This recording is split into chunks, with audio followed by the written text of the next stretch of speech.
देश के पूर्व प्रधानमंत्री डॉक्टर मनमोहन सिंह के निधन से सियासी गलियारे में शोक की लहर है। केंद्र सरकार ने देश में 7 दिन का राष्ट्रीय शोक घोषित किया है। पीएम मोदी सहित तमाम नेताओं ने दिवंगत प्रधानमंत्री को श्रद्धांजलि दी। आज उनका पूरे राजकीय सम्मान के साथ निगम बोध घाट पर अंतिम संस्कार किया जाएगा।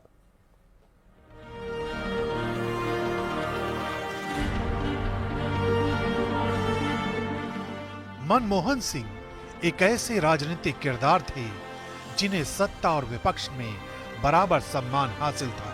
शांत चित्त और अभूतपूर्व प्रतिभा वाले राजनेता के तौर पर मनमोहन सिंह हर किसी के चहेते रहे। ये सम्मान उन्होंने ऐसे ही हासिल नहीं किया था। 26 सितंबर 1932 को पाकिस्तान के पंजाब प्रांत के गाह में जन्मे मनमोहन सिंह ने बचपन से ही संघर्षों को देखा था।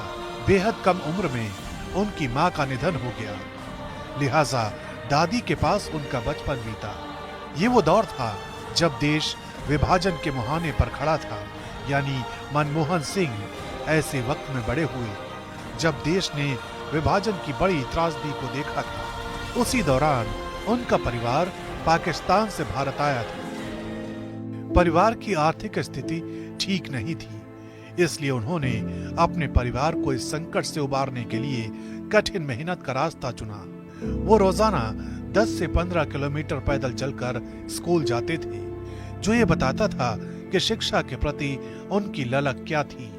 और बचपन की इसी मेहनत का नतीजा था कि उन्होंने कैम्ब्रिज और ऑक्सफोर्ड विश्वविद्यालय तक का सफर तय किया।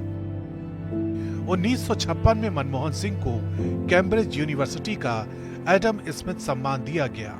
1962 में मनमोहन सिंह ने ऑक्सफोर्ड से डीफिल किया। 1987 में भारत के दूसरे सर्वोच्च नागरिक सम्मान पद्म विभूषण से नवाजा गया। 1993 में सर्वश्रेष्ठ वित्त मंत्री के लिए एशिया मनी अवार्ड मिला, जबकि 1995 में Jawaharlal Nehru birth centenary award of Indian science Congress से मनमोहन सिंह सम्मानित किए गए। यानी संघर्षों की आंच में तपकर मनमोहन सिंह ने एक ऐसा मुकाम हासिल किया जिस मुकाम को हासिल करना किसी का भी सपना हो सकता है।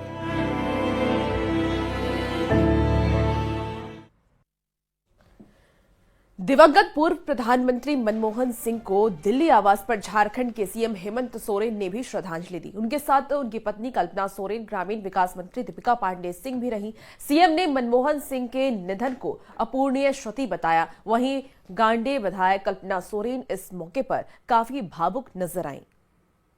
एक लंबी यात्रा उन्होंने की है और इसमें इस देश को एक नया आयाम दिया, एक नई दिशा दी। और उनके बारे में कुछ भी कहा जाए बहुत कम होगा। बहुत कम लोग ऐसे आज के समय मिलते हैं। उनके अनुभव, उनके दिखाए गए मार्गदर्शन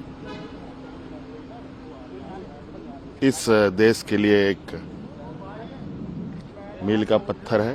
एक परिवार को मजबूत रखने का जो एक व्यक्तित्व है, वो सिर्फ घर के लिए नहीं, पूरे देश ने एक अपने व्यक्तित्व को खोया है, एक अनोखा व्यक्तित्व। और आज हम लोग सब लोग आए हैं और अपना दुख यही व्यक्त कर रहे हैं कि उनकी आत्मा को शांति मिले और कहीं ना कहीं सब लोगों को इस मुसीबत के समय में मिलजुल करके उनकी आत्मा की शांति।